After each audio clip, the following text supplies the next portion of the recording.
आप exam tour देख रहे हैं। आपसे बता दें आज बीपीएससी टीआरई का सभी एग्जाम समाप्त हो गया, यानी वो चाहे 1 to 5 का हो, 6 to 8 का हो, 9 10th का हो, 11 12th का सभी सेगमेंट समाप्त हो चुका है। उसी पर चर्चा करेंगे, एक एक करके चर्चा करेंगे। बहुत सारा यूट्यूब पर जाइएगा, कट ऑफ इतना आ जाएगा, कट ऑफ पर भौकाल मचा हुआ है, लेकिन एक सच्चाई जानने का प्रयास करेंगे कि आखिरकार वह क्या प्रोसेस होता है जिससे कट ऑफ का निर्माण होता है। वह क्या 5 प्रोसेस है जिसको यदि ध्यान देता है, वह चाहे बीपीएससी हो या कहीं भी कोचिंग क्लास में भी निकाला जाता है, तो क्या क्या ध्यान दिया जाता है। मेरे साथ शशि शरण सर हैं, क्योंकि शिक्षक अभ्यर्थी के लिए एक जीता जागता जो विद्यार्थी के लिए हमेशा आवाज भी उठाते हैं, सबसे अधिक क्लास भी लिए। सर आपका स्वागत है एग्जाम। बहुत शुक्रिया, बहुत धन्यवाद। सर विद्यार्थी आज सभी एग्जाम समाप्त हो गया, जिस तरीका से रहा बीपीएससी का एक आध दो छूट इधर उधर का छोड़ दे तो बहुत अच्छा शांतियुत एग्जाम हो गया। देखिए, सबसे पहले तो बीपीएससी के जो नए चेयरमैन सर हैं उनका बिहार के तमाम छात्रों की तरफ से जोड़कर हाथ जोड़कर अभिवादन है कि सर आपका, मैं बिहार के तमाम छात्रों की तरफ से आपका बहुत शुक्रगुजार हूं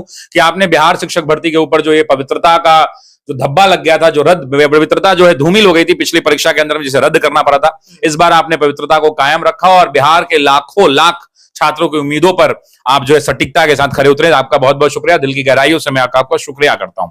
खैर, अब बात करते हैं दूसरे मामले में। दूसरे मामले में क्या है कि बीपीएससी की जो परीक्षा हुई है, परीक्षा जो है आसान नहीं है। किसी भी पेपर को आप देखें तो किसी भी पेपर को कह देना कि ये पेपर आसान है, ऐसा बिल्कुल भी नहीं था।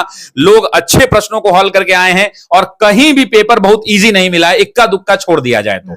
बाकी सब जगह पेपर जो है मॉडरेट से लेकर के टफ लेवल तक बना है। देखिए, प्रॉब्लम क्या होता है कि बच्चा जब एग्जाम देके बाहर निकल जाता है तो बाहर वाले लोग देख के हमेशा कहते हैं कि पेपर बहुत आसान था, लेकिन ऐसा नहीं होता है। आप भी जब एक झटके में पेपर पलटिएगा ना तो आपको वही प्रश्न सबसे पहले दिखेगा जो आपको आता है, 100% आपको याद है, तो आप कहेंगे अरे बहुत आसान है, बहुत आसान है। वैसे करके 10 15 20 क्वेश्चन अगर आपको बहुत आसान दिखे, आपको लगेगा अरे यार पेपर ही पूरा आसान है, लेकिन ऐसा नहीं है। पेपर के अंदर में स्तरीय प्रश्न पूछे गए हैं, पेपर के अंदर में टेक्निकल क्वेश्चंस पूछे गए हैं, पेपर के अंदर में ट्रिकी क्वेश्चंस भी पूछे गए हैं, जहां पे ऑप्शंस के माध्यम से छात्रों को फंसाने का प्रयास किया गया। और परीक्षा का ये मोल भी होना चाहिए। तो इस बात को कतई दिमाग से निकाल दीजिए कि पेपर बहुत आसान था। पेपर, हर पेपर को आप देखें 1 to 5 कठिन स्तर का माना जाएगा, अच्छा स्तर का माना जाएगा, 6 to 8 में भी अच्छा स्तर का पेपर माना जाएगा, 9 10th में भी अच्छे स्तर का माना जाएगा। और पीजीटी के अंदर में जीएस का पोर्शन आसान था बाकी के मुकाबले। चूंकि पीजीटी के जो टीचर्स होते हैं उनको सब्जेक्ट पर फोकस ज्यादा करना होता है। कोई पॉलिटिकल साइंस है, सोशियोलॉजी है, साइकोलॉजी है, फिलॉसफी है, होम साइंस है, physics, chemistry, biology, botany, zoology, economics, history, geography, ये सब जो विषय हैं उन विषयों पर फोकस करना होता है। इसलिए जीएस का प्रश्न अगर आप सब में देखेंगे तो सबसे ज्यादा जो आसान जीएस का प्रश्न मुझे आज दिखा, जो क्लास 11 12 वाले का जो फर्स्ट शिफ्ट हुआ है, उस फर्स्ट शिफ्ट के अंदर में पेपर मुझे देखने को मिला। अब आते हैं आगे की बात पर। अब दूसरा एक विद्यार्थियों के मन में एक सवाल होता है कि मेरा सिलेक्शन होगा कि नहीं होगा।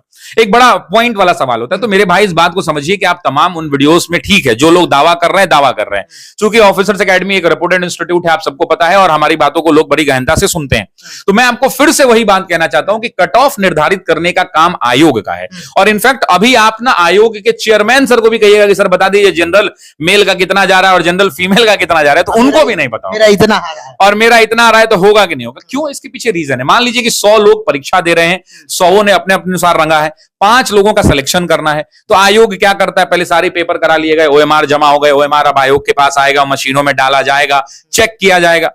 उन 5 लोगों में मान लीजिए कि 5 लोगों को जनरल से सिलेक्ट करना है, 3 लोगों को ओबीसी से करना है, बीसी से करना है। उनके बाद सारी कॉपियां चेक की जाएंगी, सबका नंबर जो है घटते हुए क्रम में सजाया जाएगा कि सबसे ज्यादा नंबर किसका है उसको ऊपर रखिए, घटते हुए सजाया जाएगा। अब देख लेंगे कि जनरल में 5 लोग चाहिए, मेरे पास जनरल में 100 लोग हैं, हम देखेंगे सबसे ऊपर वाला 5 कौन है, उसको ले लेंगे, बाकी को छोड़ देंगे। वही जो अंतिम स्कोर हो जाएगा वो आपका क्या हो जाएगा, कट ऑफ हो जाएगा। पहली प्रक्रिया तो कट ऑफ की है। उसके बाद भी अगर उसमें भी बहुत सारी और रीजन है, जैसे बहुत सारे बच्चे जो है डेट ऑफ बर्थ है, डेट ऑफ बर्थ के ऊपर में जिनका उम्र ज्यादा होता है उनको पहले नौकरी में प्राथमिकता मिलती है। बच्चा गुस्सा आ जाता है कि मेरा उम्र कम है, हमको मिलना चाहिए। भाई ज्यादा वालों को इसलिए दिया जाता है कि उनके पास अपॉर्चुनिटीज कम होती हैं और बहुत सारे एंगल्स होते हैं। तो बूढ़ बुजुर्ग लोगों को पहले नौकरी दे दी जाती है, डेट ऑफ बर्थ वाला क्लैश होता है। तो इन सभी बातों का ध्यान में रखकर ही आयोग कट ऑफ का निर्धारण करता है। सर, तो इसीलिए कट ऑफ हल्ला नहीं करना है। आपने परीक्षा दिया है, मेहनत से दिया, अच्छा गया तो भी बहुत बढ़िया बात, नहीं अच्छा गया तो भी बहुत बढ़िया बात। अगर आपको लग रहा है कि आप अपने पढ़ाई से संतुष्ट नहीं है, आपको लग रहा है कि नहीं यार मुझे फिर से तैयारी करना चाहिए, 2 4 5 दिन का ब्रेक लीजिए, थोड़ा आराम लीजिए, आनंद लीजिए और उसके बाद जो है फिर से अपनी पढ़ाई दुगनी ऊर्जा के साथ शुरू कर दीजिए। सर एक प्रश्न मन में आता है विद्यार्थी का, जैसे आप बताए कि डेट ऑफ बर्थ वाले को प्राथमिकता दिया जाता है, क्या जिनका डेट ऑफ बर्थ भी सेम है, अंक भी सेम है, तो उसके बाद क्या प्राथमिकता? उसमें लेटर का शायद अल्फाबेटिकल ऑर्डर का ध्यान रखा जाता है। अब वो तो नसीब वाली बात हो गई। ये कहते हैं ना, किस्मत plays a very important role. अब बहुत सारे बच्चे होंगे, बड़ा कष्ट होता होगा उनको जब कोई अल्फाबेटिकल से छट जाता होगा, कोई डेट ऑफ बर्थ से छूटता होगा, वो कष्ट उनको पता होगा, जो बच्चे जो हैं वो कष्ट उन्हीं बच्चों को पता होगा जिन बच्चों ने ये झेला होगा कि भाई जब डेट ऑफ बर्थ से रिजल्ट छूट जाए और डेट ऑफ बर्थ भी अगर बराबर निकल जाए, सोचिए कितना मतलब अनफॉर्चुनेट है, और उसके बाद आप नाम के वर्ड से आप अलग हो जा रहे हैं, तो मतलब पीड़ा तो होती होगी। 1 to 5 में क्या अभी तक, चूंकि 3-4 दिन एग्जाम का हो गया, सब कुछ देख लिए, क्या लगा कि सबसे ज्यादा नुकसानदेह किया? देखिए 1 to 5 का पेपर जो है आसान नहीं था, पेपर ट्रिकी था। जो लोग भी कह रहे हैं कि पेपर बहुत आसान था, आसान नहीं कह सकते, ट्रिकी था। और इस बात को समझिए कि जो हल्के प्रश्न होते हैं वो सभी विद्यार्थी सॉल्व करते हैं। मान लीजिए आपसे ही पूछा जाएगा कि महात्मा गांधी का जन्म कब हुआ, तो आप भी बताएंगे 2 अक्टूबर 1869 को हुआ। किसी और से पूछा जाएगा, वो भी बता देंगे, किसी और से पूछा जाएगा। तो मेन ग्लिच कहां होता है? मेन ग्लिच होता है कि आसान प्रश्नों को गलत नहीं करना। सबसे पहली तो ये बात है, आसान प्रश्न सबसे ज्यादा गलत भी होते हैं, ठीक है ना, लालच में आप गलत मार के निकल जाते हैं। दूसरा ये होता है कि कठिन प्रश्नों में आप कितना बना पाते हैं।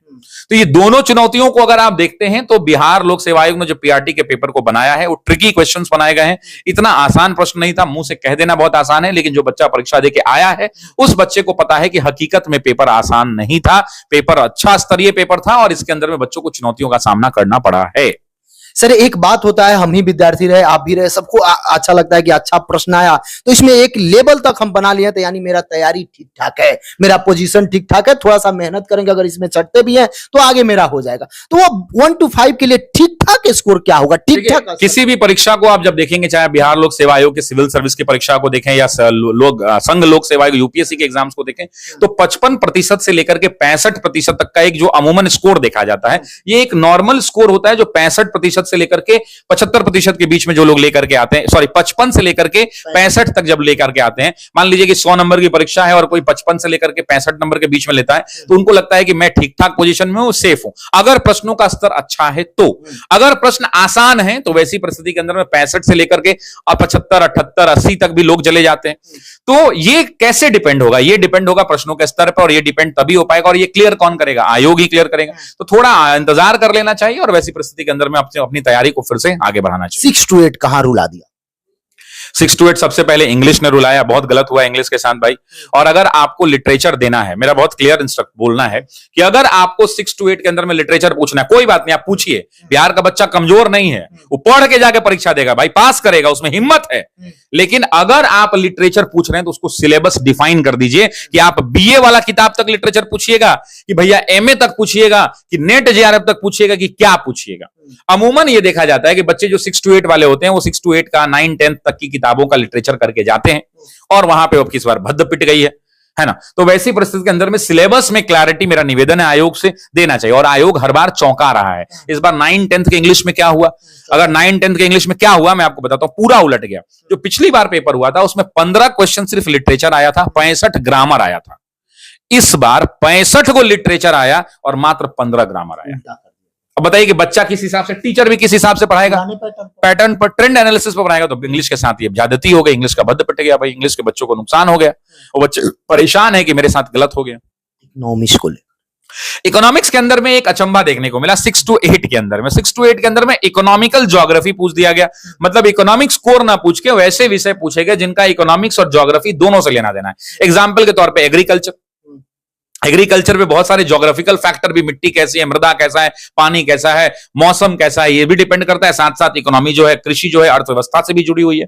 तो इस बार इकोनॉमिकल ज्योग्राफी पूछ दिया गया। तो मेरा ये मानना है कि जो लोग भी हैं वो पालमपुर की कहानी को पढ़ना शुरू कर दें, वो किताबें पढ़ना शुरू कर दें एनसीईआरटी वाली, उनको लाभ मिलेगा। और देखिए परीक्षा में ये जरूरी नहीं है कि इस बार ऐसा पूछा जाएगा तो अगली बार भी होगा, हो सकता है अगली बार कोर इकोनॉमिक्स आ जाए। तो मतलब आपको ओवरऑल हॉलिस्टिक ध्यान ये रखना है कि अब आपको बहुत विस्तृत तौर पर पढ़ाई करनी होगी, है ना, और अच्छे से पढ़ाई करनी होगी। एनसीईआरटीज को कवर करना होगा, एससीईआरटीज को कवर करना होगा। उसके अलावा जो सिविल सेवा के लिए लोग पढ़ते हैं, जो मानक पुस्तकें हैं, बिपिन चंद्रा है, स्पेक्ट्रम है, लक्ष्मीकांत की किताब है, जीसी लियोंग की किताब है, एनसीईआरटी की 11, 12 वाली किताब है, इन तमाम पुस्तकों का भी अध्ययन करना पड़ेगा, क्योंकि अब सिर्फ एनसीईआरटी से भी काम चलने वाला आपका नहीं है। जो एनसीईआरटी चल रहा था, आयोग ने इस बार दिखा दिया कि सिर्फ इससे भी काम चलने वाला आपका नहीं है। सब पर आएंगे, पहले अब 11, 12 का कर लेते हैं, चूंकि एग्जाम समाप्त हो चुका है, उसका थोड़ा कर लेंगे। उसके बाद आपका जो मन में डाउट है उस पर भी बता दिया जाएगा, सर से पूछेंगे सुरक्षित क्या है, सब कुछ जानिएगा। सर 11, 12 में आज क्या आप देखें? 11 12 के पेपर के अंदर में जीएस का खंड बहुत आसान था। जीएस का खंड अभी तक का सबसे इजी मुझे आज ही का पेपर लगा, और उसके पीछे एक लॉजिक भी है कि आयोग बहुत ज्यादा प्रेशर नहीं देना चाहता है कि इनके पास जनरल स्टडीज का उतना वाइड लेवल नॉलेज है कि नहीं, बहुत बेसिक फंडामेंटल नॉलेज भी है तो काम चलेगा। क्यों? क्योंकि ये जो शिक्षक चुन के जाएंगे ये विषय पढ़ाएंगे वहां, कोई पॉलिटिकल साइंस पढ़ाएगा बच्चों को, कोई सोशियोलॉजी पढ़ाएगा, कोई साइकोलॉजी पढ़ाएगा, कोई फिलॉसफी पढ़ाएगा, कोई होम साइंस पढ़ाएगा। तो वैसी परिस्थिति के अंदर में विषयों के अंदर में अच्छे प्रश्न पूछे गए। इतिहास अपवाद रहा है। हिस्ट्री का क्वेश्चन जो पीजीटी का ऐसा पूछा गया है कि जो बच्चा 6 to 8 में, 1 to 5 में, 9 10th में तैयारी किया है वो भी उसमें 60-70%, 80% तक क्वेश्चन जो है, 80 में 60-65 क्वेश्चन, वो भी 60 क्वेश्चन में तो दाग नहीं है, 60 क्वेश्चन वो भी बना सकता है। तो पीजीटी के अंदर में इतिहास के प्रश्नों में स्तर उतना देखने को नहीं मिला। वर्ल्ड हिस्ट्री के भी जो क्वेश्चंस थे लगभग 8 10 12 क्वेश्चंस थे, 10 12 क्वेश्चंस में भी उतना स्तर नहीं मिला, 2-3 प्रश्नों को छोड़ दिया जाए तो। अब राष्ट्रीय सभा मतलब बहुत बेसिक फ्रांस की क्रांति, रूस की क्रांति पर सवाल पूछे गए और बहुत फंडामेंटल क्वेश्चंस थे। तो कहीं ना कहीं जो बच्चे देख रहे होंगे जो 9 10th दिए होंगे 6 to 8, उनको लग रहा होगा कि काश ये सवाल मेरे पेपर में आ जाता तो उनके लिए अच्छा होता। सर ज्योग्राफी का क्या पोजीशन? ज्योग्राफी के अंदर में टेक्निकल क्वेश्चन बहुत पूछे गए। अमेरिका वगैरह से जो वर्ल्ड वाला ज्योग्राफी वाला पोर्शन है उससे काफी अच्छे प्रश्न पूछे गए। मतलब विश्व भूगोल का रोल भी काफी प्रोमिनेंट रहा है, और जिन्होंने भी कॉन्सेप्चुअल तरीके से पढ़ाई करी है उनको काफी लाभ हुआ होगा। बहुत आसान प्रश्न नहीं थे, प्रश्नों की श्रेणी को आप मीडियम टू कठिन में ही रख सकते हैं। आसान प्रश्न नहीं थे, कठिनाई का स्तर अच्छा खासा था। इकोनॉमिक्स कैसा रहा, चूंकि 6 to 8 रूल आ गया? देखिए इकोनॉमिक्स का पेपर मैंने बहुत अच्छे से देखा नहीं है इसलिए उस पर टिप्पणी नहीं करूंगा, लेकिन बाकी जो प्रश्न पत्र मैंने देखे हैं उन प्रश्न पत्र को देखने के बाद ऐसा ही लग रहा है कि प्रश्नों के स्तर में अच्छा प्रश्न पूछा गया है, टेक्निकल प्रश्न पूछा गया और पूछा जाना भी चाहिए, क्योंकि ये बच्चे 11 12 के बच्चों को पढ़ाएंगे जो 11 12 के बाद लोग कॉलेज में सीधे चले जाते हैं। तो ऐसी परिस्थिति में टीचर के पास एक डेप्थ कॉन्सेप्चुअल नॉलेज भी होना चाहिए, क्योंकि आपका सिलेक्शन ऐसा तो नहीं है ना कि ये नौकरी के लिए हो रहा है कि आप बैंक में क्लर्क बन जाएंगे या बिहार ऑफिस के, बिहार एसएससी के कर्मचारी में जाके बन जाएंगे। आप शिक्षक बनेंगे। आप समझिए इसको अन्य परीक्षाओं से आप तुलना नहीं कर सकते। ये परीक्षा बिल्कुल अलग है क्योंकि इस परीक्षा में पास होने के बाद आप शिक्षक बनेंगे, और जब आप शिक्षक बनेंगे तो आपके पास ज्ञान होना चाहिए। ये कोई क्वालिफाइंग पेपर नहीं है, नॉलेज का टेस्ट हो रहा है आपका। तो इसलिए मेरे हिसाब से ये लगता है कि प्रश्नों का स्तर ठीक है और होना भी चाहिए। सर 11 12 के विद्यार्थी जिस तरीके से सभी लोग ये जानना चाहते हैं कि मेरा अंतिम होता है होगा या नहीं होगा, लेकिन उसको इतर करके सर यदि देखा जाए तो कोई विद्यार्थी कितना बना कर आए, चूंकि सब क्वेश्चन आप देख लें, हर तो सही रहेगा। हर तरह के पेपर में अलग अलग है, लेकिन जो मतलब मिड रेंज, अब जैसे हिस्ट्री है, अब हिस्ट्री में लोगों ने 80% तक, मतलब 80 क्वेश्चन है तो लोग 65 76 65 70 75 तक लोग कर दिया होगा। लेकिन बाकी ज्योग्राफी है तो करने के लिए तो लोग 80 रंग देगा, लेकिन सवाल ये कि मैं सही वाले पे बात कर रहा हूं। तो सही में लोग 65 से लेकर के 73 74 72 तक लोग किए होंगे, मतलब 65 से 70 एक बच्चा जो पढ़ के गया होगा वो किया होगा 80 क्वेश्चन के अंदर में। लेकिन बाकी विषयों के अंदर में देखें तो मुझे लगता है कि वही 50-55% तक अंक लाते लाते बच्चों के अंदर में सही का जो कॉन्फिडेंस है वो धीरे धीरे कम होता होगा। उसके बाद वो गेस वर्क शुरू कर दिए होंगे, क्योंकि प्रश्न बाहर देखने में बहुत आसान लगता है, हॉल के अंदर में ना सबकी हालत खराब हो जाती है। कॉमन पेपर निर्णायक होगा? नहीं, कॉमन पेपर मेरे हिसाब से निर्णायक इसमें बहुत ज्यादा नहीं रहेगा, क्योंकि कॉमन पेपर के प्रश्नों का स्तर उतना नहीं था जितना होना चाहिए था, और इस वजह से कॉमन पेपर निर्णायक नहीं रहेगा। मेरे हिसाब से निर्णायक जो रहेगा वो अपना सब्जेक्ट ही रहेगा। मतलब इतना करके आए हैं तो वो ठीक ठाक है? डेफिनेटली है। सर एक बात विद्यार्थी के बता दीजिए, जो बहुत सारे विद्यार्थी ये सोच रहे हैं कि इसमें भी जो रिजल्ट दिया जाएगा 87,774 पद है, लेकिन ऐसा एक नियम बना दिया गया कि फिर पूरक नहीं आएगा। ऐसा ये भी चर्चाएं हैं कि एक विद्यार्थी 5-5 आवेदन किए हैं, यानी सभी पेपर में किए हैं। उनके पास मान लीजिए किसी के पास बीएड डीएलएड दोनों है तो सब जगह किया है, जिनके पास केवल बीएड है तो एक को छोड़ दिया जाए, बाकी सब में किया है। जिनके पास डीएलएड है वो 2 जगह किए हैं। तो क्या एक कुछ लाना चाहिए ताकि सब सीट पर रिजल्ट आ जाए? इस बार संख्या भी, देखिए मेरा ये मानना है कि आयोग, चूंकि देखिए इसमें 2 बातें हैं, मैंने पिछली बार भी ये बात कही थी कि 1 सीट 1 रिजल्ट पे विचार होना चाहिए, लेकिन उसमें वहां पे प्रॉब्लम क्या है आप समझिए। मान लीजिए कि आपने अप्लाई किया है, आपने 6 to 8 में भी अप्लाई किया है, 9 10th में भी किया है, 11 12 में मान लिया आपने बस दोनों डिग्री आपने किया है, आपका सिलेक्शन तीनों जगह हो जाता है। तो आपके मन में, विद्यार्थी के मन में ये सवाल होता है कि सर जब उसका तीनों में हो जाएगा तो 11th 12th ना चुनेगा, वहां सैलरी भी ज्यादा है, उसका सब कुछ है, वो 9 10th नहीं चुनेगा। लेकिन आयोग कहता है कि मान लीजिए कि हम 11 12 में उसका चयन करते हैं और किसी डॉक्यूमेंट में कोई एरर आ गया, कोई डॉक्यूमेंटेशन प्रॉपर नहीं हो पाया, वहां उसको ट्रबल हो गया, तो हम उसका 9th और 10th में हो जाएगा बच्चा। इस वजह से ये एक चुनौती मुझे लगता है आयोग के सामने एक ऑप्शन होता है, इसलिए आयोग ये काम नहीं कर रहा है। लेकिन मुझे लगता है कि इसमें मध्यम मार्ग कोई अपनाना चाहिए और इतना तो कर देना चाहिए कि जैसे 87,000 आपने जो सीटें निकाली हैं वो सीटें आप इसी वैकेंसी से भरेंगे। ये तो हो सकता है, बस ये तो कर सकते हैं ना। मान लीजिए आप 1 सीट 1 रिजल्ट की जगह आप सब रिजल्ट देंगे, ठीक है, लेकिन आपने जितना पद की वैकेंसी निकाली है, जो 87,000 सीटें आई हैं, उन 87 के 87,000 सीटों पर आप रिजल्ट दीजिए। मान लीजिए कि 75,000 हुआ, 6,000 रुपए खाली, 6,000 सीट खाली रह गई, तो आप उस पर सप्लीमेंट्री दे दीजिए, या आप उसको सप्लीमेंट्री मत नाम दीजिए, आप उसको वेटिंग लिस्ट रखिए ना, 10% वेटिंग लिस्ट में ला दीजिए। अगर वैसा प्रावधान नहीं है तो उस पर विचार करके वेटिंग लिस्ट का प्रावधान जो है नियमावली में ऐड कर दिया जाए। मेरा बस यही कहना है कि विद्यार्थी जो बस यही सोचता है, और आयोग के भी लोग यही सोचते होंगे कि आखिर जितने पद के लिए इन्होंने वैकेंसी निकाली वो सारी सीटें भर दी जाएं, बस यही मेरा कहना है। सर एक आप सर्वे करा रहे हैं, सर्वे कराने का क्या पर्पस है? अभी देखिए कम्युनिटी में आप देखिए, क्या सर्वे- कट ऑफ जारी करने वाले हैं क्या? ना कट ऑफ जारी करने वाले नहीं है, गलती कतई नहीं करने वाले सर्वे हैं। क्यों करा? सर्वे हटा देंगे, कोई दिक्कत नहीं है, सर्वे वर्वे का लफड़ा नहीं है। सर्वे बच्चे ही कहते हैं कि सर लगा दीजिए, हम लोग देखेंगे। सर्वे हम अपने हित आइडिया के लिए करा। आइडिया के लिए वो बच्चे लगाते हैं और फिर बच्चे ही उसमें जो है गंद फैला गलती कर देते हैं। आया होगा उसको 60 नंबर, लेकिन वो टिप देगा जाके 75 में जानबूझ के। अभी 87,000 लोग उसमें भाग लेंगे। हाँ, तो हमने ठीक है, तो मेरा ये कहना है कि उस सर्वे का कोई मोल नहीं है, क्योंकि उसको सर्वे को जो है सब मजाक बना दिया है, नहीं समझे बात को, इसलिए उसमें बहुत गंभीरता से लेने की उसकी जरूरत नहीं है। बहुत बहुत धन्यवाद। बहुत शुक्रिया, बहुत धन्यवाद।